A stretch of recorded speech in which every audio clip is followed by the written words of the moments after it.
¿Y la relación uno a varios cómo es? Existe una relación uno a varios cuando los registros de una tabla tienen uno o varios registros coincidentes en la tabla relacionada. Por ejemplo, la tabla Datos Libro contiene información sobre todos los libros con que cuenta la biblioteca.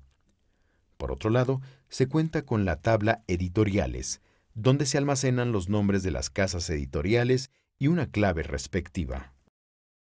La relación que se da entre estas dos tablas es de uno a varios, porque una casa editorial distribuye varios libros.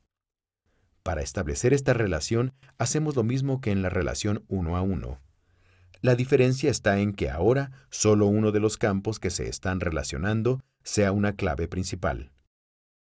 Para este ejemplo, el campo de la tabla editoriales que se considera es clave editorial, el cual es la clave principal de esta tabla, y en la tabla Datos Libro se considera el campo editorial, el cual no es la clave principal de esta tabla.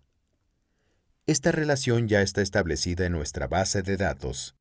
Para observar sus propiedades, presionamos el botón Relaciones, y en la gráfica de las relaciones damos doble clic sobre la línea que une las dos tablas en cuestión.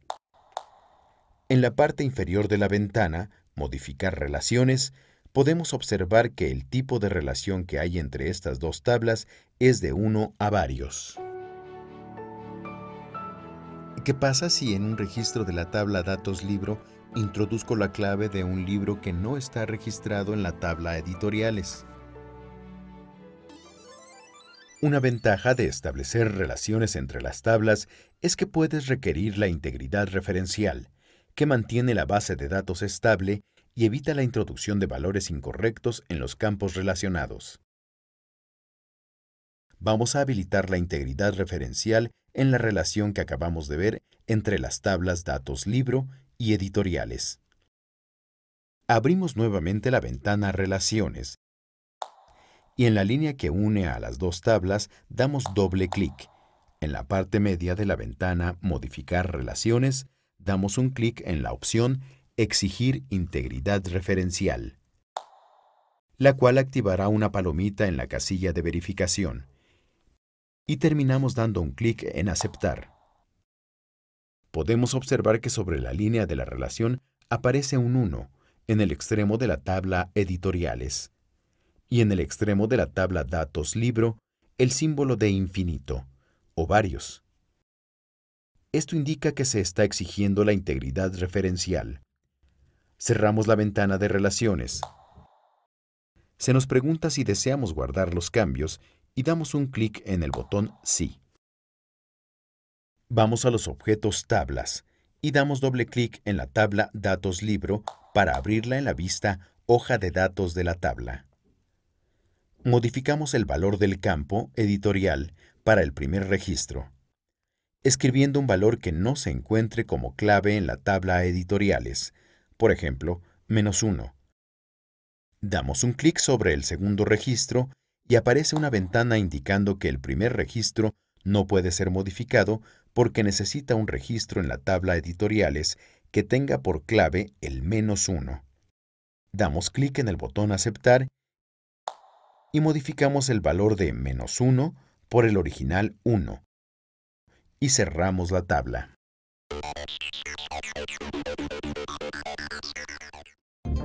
Hemos visto cómo introducir datos en nuestra base de datos, cómo personalizar las tablas empleadas, cómo organizar y reorganizar los datos de un campo, cómo buscar información en campos y tablas, cómo crear filtros y cómo establecer relaciones entre tablas con información o campos similares. Cada una de estas operaciones es resultado de una serie de pasos con los que nos iremos familiarizando con la práctica. Hay que repetirlas para dominarlas. Así es, Clipo. Y una vez que las dominemos, podremos extraerles toda su utilidad. ¿Tú has ordenado tus libros? Son demasiados. Soy un lector insaciable. Clipo, hay que predicar con el ejemplo. Está bien. Comenzaré a meterlos en una base de datos este fin de semana.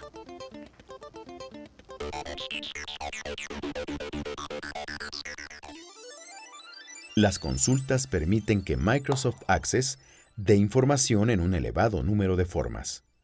Una consulta es un objeto de la base de datos que permite extraer información de campos y registros de las tablas. Crear una consulta es como hacer una pregunta a Access. Al ejecutar la consulta, Access te da la respuesta. El tipo más básico de consulta de Access es el de la consulta de selección que extrae los datos de una o varias tablas y muestra los resultados en un formato casi idéntico a la vista hoja de datos de las tablas.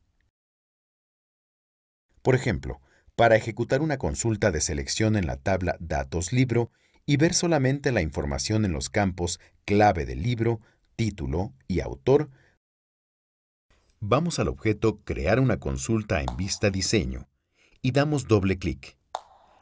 Aparecerá una ventana donde seleccionamos la tabla o tablas que vamos a considerar en la consulta. Damos doble clic en Datos Libro y después un clic en Cerrar.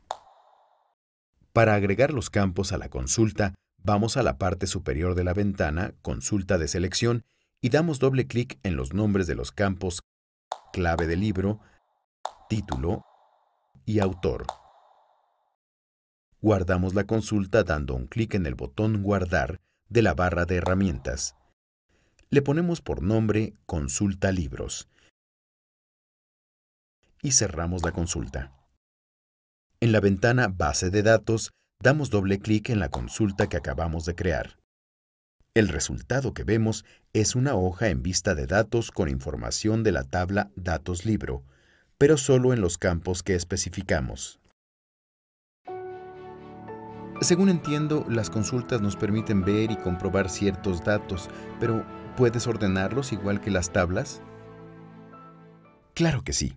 De la misma manera que en una tabla, damos un clic en el campo que vamos a utilizar como criterio de ordenación y presionamos los botones de orden ascendente u orden descendente.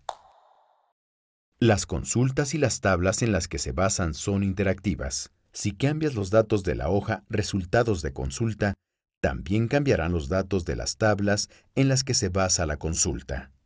O bien, si cambias los datos de las tablas, también cambiarán los resultados de la consulta. En la consulta creada, modifiquemos el campo de autor del libro 3. Lo actualizamos a Andrade Ríos.